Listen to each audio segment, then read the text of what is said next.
안녕하세요.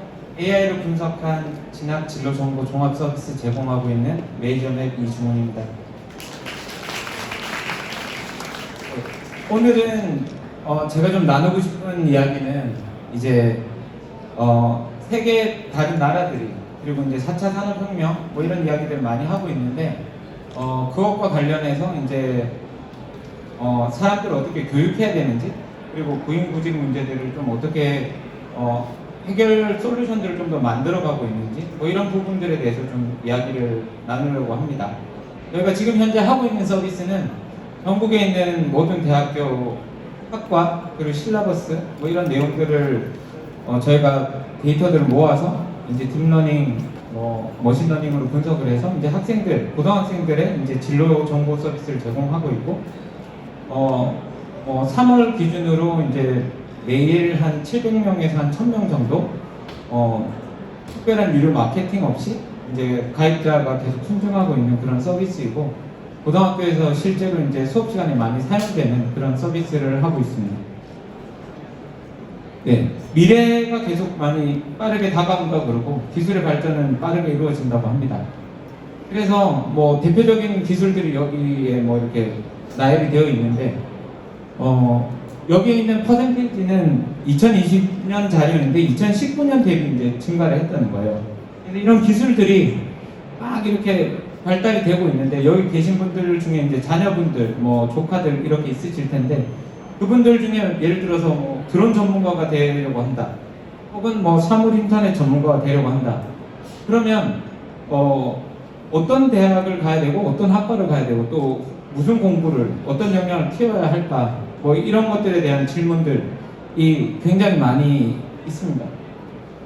그래서 여러 신문들에서 뭐 교육이 문제다, 교육을 바꿔야 된다, 이건 교육을 해결이 안 되니까 기본소득으로 어떻게 해결을 하자, 뭐 AI 시대다, 뭐 기계가 사람을 대체할 거다, 겁난다, 뭐 이런 식의 좀 겁을 주는 뭐 그런 식의 기사들이 많고, 현실적으로 이제 사실 솔루션들을 한국에서 저희가 좀 찾아보기 좀 어려웠습니다.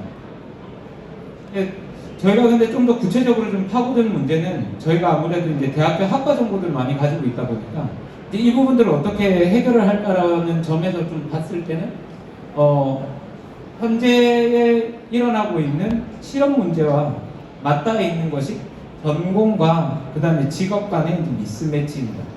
이게 OECD 국가들 사이에서 이제 대한민국이 제일 미스매칭이 된다. A라는 전공을 했는데 A라는 전공과 상관이 없는 학과들, 그 직업들을 가지는 비율이 OECD 국가 중에서 이제 대한민국이 제일 높다. 그리고 미국, 독일, 일본 같은 경우는 이제 저희 나라들보다 이제 뭐 선진국이지만 그 나라들과 비교했을 때도 4차 산업혁명 관련 기술에 있어서는 이제 한국이 많이 뒤처지고 있다. 이런 것들을 어떻게 다른 나라들은 대비하고 있고 한국은 또 어떤 걸 준비를 해야 될까? 뭐 이런 고민들은 저희가 조그만 사무실에서 모여 앉아서 이제 고민을 하고 있습니다. 어쨌건 전공과 직업의 미스매치 때문에 실제로 이제 공부를 하고 자기가 여태까지 뭔가 역량을 쌓아온 부분을 가지고 일을 하고 있지 않기 때문에 생산성은 떨어지고, 생산성이 떨어진다는 말은 잘 못한다는 뜻이잖아요. 잘 못하면 뭐 상사한테 욕을 먹을 수도 있고 눈치를 볼 수도 있고, 그러다 보니까 이제 직업 만족도는 떨어지고, 실제로 회사 입장에서는 이 전공을 하지 않은 학생들을 또 가르쳐야 되니까 이제 재교육 비용은 이 모두가 지는 게임을 한국에서 특히 이제 고용구직 시장 잡마켓에서 하고 있다라는 게 이제 저희 나름의 이제 결론입니다. 또 사교육, 우리나라 사교육의 뭐 거장이신 이제 손준 회장님도 이제 뭐 최근에 입시 설명회 다니면서도 계속 하시는 말씀은 크게 두 가지인데, 하나는 이제 대한민국의 인구 구조가 정말 예전에는 젊은 사람 3명이 이제 노약자 1명을 부양해야 되는 시대에서 이제는 젊은 사람 1명이 노약자 3명을 부양해야 되는 시대가 이제 2040년 정도 되면 올 거다. 이 이야기 하나랑, 그 다음에 이분도 월드 이코노믹 포럼의 한 연사가 한 말을 인용해서 계속 하고 계신데 2차 산업혁명 당시에 이제 가장 주류 노동자, 가장 잘 나갔던 직업이 이제 블루컬러, 3차 산업혁명 때 이제 화이트 컬러, 이제 4차 산업혁명이 올 때 이제 뉴컬러인데 이 뉴컬러를 우리가 뭐라고 정의할 거냐. 그거가 이제 저희가 지금 하고 있는 일인 것 같습니다. 그래서 3차 산업혁명 화이트 컬러 지금 저희가 경험해온 이런 직장은 정말 기술의 발달로 인해서 향후 20년 내에 한 50%는 이제 없어질 거다. 그럼 이제 뉴 컬러는 어떻게 대비를 할까? 라고 봤을 때 이제 저희가 내린 결론은 인플로이어빌리티를 이제 높여야 된다. 인플로이어빌리티를 좀 풀어서 설명하면 이제 직무 역량. 직무 역량이 예전에는 어떤 대학에 어떤 전공을 하고 뭐 교환학생 갔다 오고 토익을 어느 정도 하면 뭐 이런 스펙을 가지고 이제 취직을 했던 시대라면 이제는 내가 뭔가 그 취업이 되면 그 자리에서 뭔가를 생산성 있게 뭔가를 제공할 수 있는 그런 시대가 그런 준비를 해야 된다는 것이고, 그거에 가장 좋은 예가 이제 올해 기준으로 79% 기업이 공채에서 이제 수시 채용으로 이제 신입사원을 뽑는다는 건데요.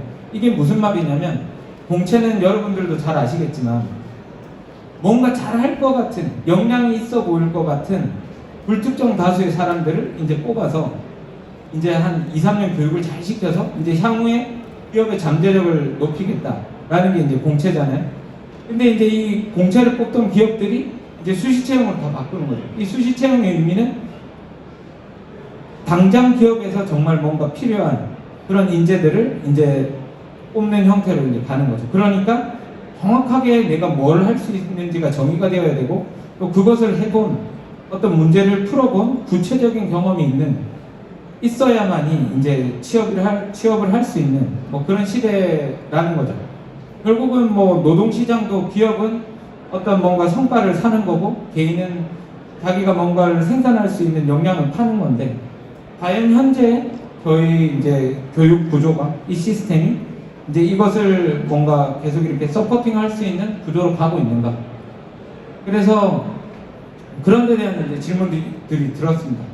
그래서 저희가 이제 해외 사례들을 조금 공유를 해드리려고 하는데요. 미국 같은 경우는 오픈 스킬스 네트워크라는 조직이 있어요.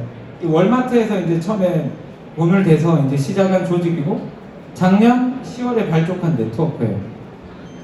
여기에는 뭐 월마트뿐만 아니라 이제 에덱스 같이 이제 비대면으로 교육하는 거, 그 다양한 대학교들, 그리고 뭐 군대도 들어와 있고요. 이제 여기서 하는 일들은 직업을 날리지와 하드 스킬, 소프트 스킬로 구분을 해요. 날리지라고 하면 쉽게 표현을 하면 이제 전공 지식이죠. 전공 지식. 그 다음에 하드 스킬이라고 하면 진짜 이 사람이 들어와가지고 할 수 있는 역량이죠. 예를 들어서 뭐 건축사라고 그러면 캐드를 잘 다뤄야 될 테고, 디자이너라 그러면 이제 어도be 툴들을 잘 다뤄야 될 테고, 뭐 이런 것들을 얼마나 어떻게 했다라고 평가를 할까. 그리고 소프트 스킬이라고 하면 이 사람의 성향이 외향적인가 내향적인가, 뭐 여기서부터 시작을 해서 협업하는 걸 좋아하는가 혼자 일하는 걸 좋아하는가, 굉장히 다양한 요소들을 분석을 해서 그 각 회사의 특성과 직무의 특성을 어떻게 연결을 시킬까라는 이제 고민을 이제 하기 시작했고, 감사하게 저희도 여기에 이제 회원 멤버로 받아줘서 저희도 열심히 활동을 하고 있습니다. 그리고 에스코라는 곳이 있는데, 여기는 이제 영국의 약간 우리나라로 치면 고용노동부 같은 곳인데요.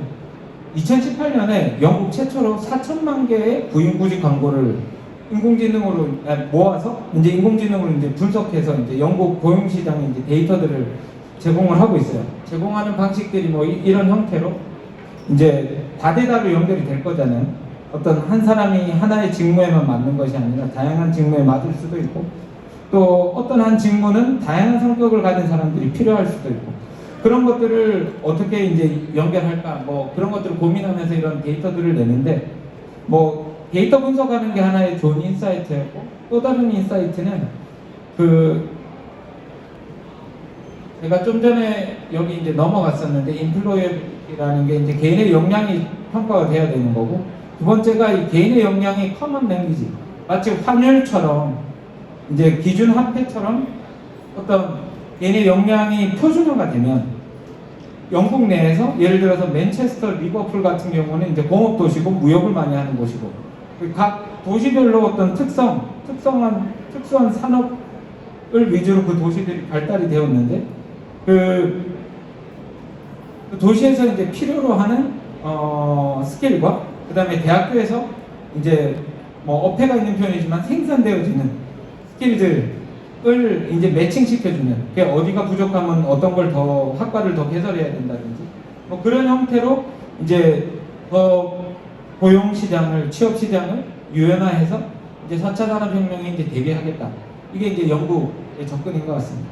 그다음에 이제 기업의 접근 중에 하나, 그리고 이제 좀 저희가 가고자 하는 방향성과 좀 가장 비슷한 곳이 이제 링크드인인데요. 링크드인 시리즈 B 투자 그 피치덱을 보면 2005년도에 한 건데요. 그 전에는 이제 직업을 구하는 사람들이 이제 이력서를 막 올리는 사이트가 있었어요. 근데 우린 얘네랑 다르다. 왜냐하면 얘네들의 이력서는 자기들이 썼기 때문에 검증되지 않았다. 그렇지만 링크드인은 네트워크를 통해서 얘네가 뭘 했는지 그전 직장 상사가 혹은 친구가 뭐 이렇게 추천해 주는 걸 통해서 이 사람들의 역량을 이제 검증하겠다. 그래서 우리는 대단하다. 라고 이제 링크드인이 이제 투자를 받으면서 이렇게 커왔는데, 뭐 한 4, 5년 전에 이제 마이크로소프트에 한 26조 원 정도에 팔렸죠. 저희가 판단했을 때 이제 링크드인이 왜 어떻게 이렇게 마이크로소프트에 이렇게 팔릴 수 있었는가? 이게 뭐 여러 가지 이유가 있을 수 있겠지만 저희가 판단하기는 어쨌든 이 데이터라고 생각을 합니다. 이 데이터가 여기 이제 이골 페리식이라는 이제 VP 엔지니어링 하시는 분인데 링크드인에서 그 사람의 스킬셋을 이렇게 분석을 했어요. 이것 A도 할 수 있고 B도 할 수 있고 C도 할 수 있고, 그래서 이걸 모아서 나는 어떤 직군에 맞다 라는 그 분석을 계속 하고 있고, 이것에 대한 리포트를 이제 링크드인은 이제 하고 있는 거죠. 현재 여러분도 잘 아시겠지만 뭐 구인구직을 할 때 가장 먼저 찾는 국내 사이트 같은 경우는 이제 뭐 잡코리아나 파라밍 같은 이제 이런 사이트들의 특징이 뭐죠? 특징은 이제 사람을 찾고 싶던 그럼 회사들이 탑다운으로 나는 이런 사람들을 찾고 싶어 라는 공고를 계속 내는 것인데, 이제 링크드인의 접근은 이제 뭔가를 할 수 있는 사람들의 풀이 어마어마하게 많은 거죠. 여기 보면 5억 7,500만 명이 스킬과 역량을 커먼 랭귀지로, 어떤 커먼 커런시로 이제 가지고 있으면 이러이러한 사람들을 오히려 회사 쪽에 바로 추천을 해줄 수 있는 이제 그런 시스템과 서비스를 이제 만들려고 하고 있는 겁니다. 이 방법론에 대해서, 프로세스에 대해서 뭐 조금 정리를 하자면, 여태까지는 이제 인구 통계 기반이었습니다. 국내로 치면 5년에 한 번 열리는 인구주택 총조사를 통해서 누가 어떤 직업을 가지고 있고 무슨 일을 하고 있고 이런 식으로 이제 데이터를 수집을 하고, 그다음에 이 데이터를 보고 이제 전문가들, 교수님들 뭐 그런 분들이 해석을 하게 되고, 해석을 하면 이제 옛날 전화번호부처럼 백과사전처럼 이렇게 쭉 그냥 나열이 되는 거예요. 발표는 되지만 실제로 실무에서 굉장히 쓰기가 어려운, 보고서에나 쓰기 좋은 그런 자료의 형태로 나오는데, 이제 앞으로 계속 지금 다른 나라들이나 링크드인 같은 곳에서 하고 있는 방식은 구인구직 광고, 진짜 시장에서 실생활에서 매일매일 퍼블리시 되는 이런 광고들을 분석을 해서 이제 현재 트렌드가 어떤 건지, 어떤 산업이 잠재력이 있는지, 이런 것들을 이제 데이터를 실시간으로 분석하고 그거를 이제 기술을 통해서 이제 분석을 해가지고 이제 뭐 매칭을 해주겠다. 뭐 이런 방향으로 이제 나아가고 있다. 그래서 결론은 직무 역량 중심으로 인플로이어빌리티를 측정하고 그걸 매칭하는 형태로 이제 나아가고 있다. 뭐 이렇게 좀 보시면 좋을 것 같습니다. 그래서 이것의 이제 가장 큰 이점 중에 하나는 이제 적시에 이제 매칭을 할 수 있는 거예요. 기업은 어떤 애들이 필요한지가 좀 정해지고, 내가 어떤 걸 할 수 있는지가 어떻게 좀 정해지면 이제 매칭이 가능하다. 그 다음에 두 번째, 리저널 매칭. 뭐 한국도 영국이랑 비슷하게 울산도 이제 대기업 공업 도시이고, 뭐 어떤 곳은 뭐 농업이, 어떤 곳은 뭐 다른 산업들이 이제 유망할 텐데, 이제 그 지방 거점 대학들에 이제 이것과 맞는 어떤 학과를 더 개설한다든가 그런 것들을 측정한다든가, 서울이 어떤 뭐 수요가 넘치면 이제 뭐 공급이 넘치는 곳에서 그 수요를 채워준다든가, 뭐 이런 형태의 되게 유동적인 이제 그런 형태로 구인구직 시장, 노동 시장이 발전해 가지 않을까. 그리고 지금 한국 사회의 가장 큰 이슈 중에 하나가 부동산이고, 부동산 이슈랑 이제 뭐 맞닿아 있는 게 이제 지역 균형 발전인데, 이 결국 먹고 사는 문제랑 연관이 되어 있는 거잖아요. 이제 그런 부분에서도 좀 더 실효성 있는 방식으로 이제 이런 것들이 좀 더 구축이 되면 나아갈 수 있지 않을까. 저는 그렇게 이제 긍정적으로 생각을 합니다. 그래서 개인적인 걸로 보자면 이제 회사는 정말 이 일을 잘할 수 있는 사람을 찾고 싶고 나는 내가 좋아하고 잘할 수 있는 일을 하고 싶은데 이제 그거를 이제 매칭을 시켜주는 이제 뭐 그런 방식으로 이제 서비스들이 나아가야 된다. 그래서 이제 여기는 이제 지금 저희가 열심히 모으고 있는 지난 한 기간 동안 모았던 한 100만 건의 이제 구인구직 광고들 그리고 뭐 나름의 이제 저희는 이런 분석들을 하고 있고 이런 걸 통해서 이제 앞으로 있는 어떤 미래에 대한 불확실성 불확실하다는 게 어떻게 보면 좋은 거잖아요. 예를 들면 제가 올해 37인데 이걸 조사를 하다 보니까 그런 생각이 나더라고요. 아, 어릴 때가 좋았는데 고등학교 때가 좋았는데 또 고등학교 때가 좋다는 말은 너네 미래는 열려있고 뭐 가능성이 있고 근데 고등학교 때로 또 돌아가 보면 미래에 뭘 할지가 좀 되게 많이 불확실했었던 것 같아요. 근데 이제 그런 젊은 세대들한테 좀 더 불확실한 미래를 좀 더 체계적이고 또 안정적으로 이제 이런 기술들과 데이터들을 통해서 좀 더 제공해 줄 수 있는 시대가 곧 오지 않을까. 또 그 부분에서 메이저맵이 또 하나의 역할을 할 수 있지 않을까. 그런 꿈을 꾸면서 이런 리서치를 하면서 이제 서비스를 개발하고 있습니다. 잘 들어주셔서 감사합니다.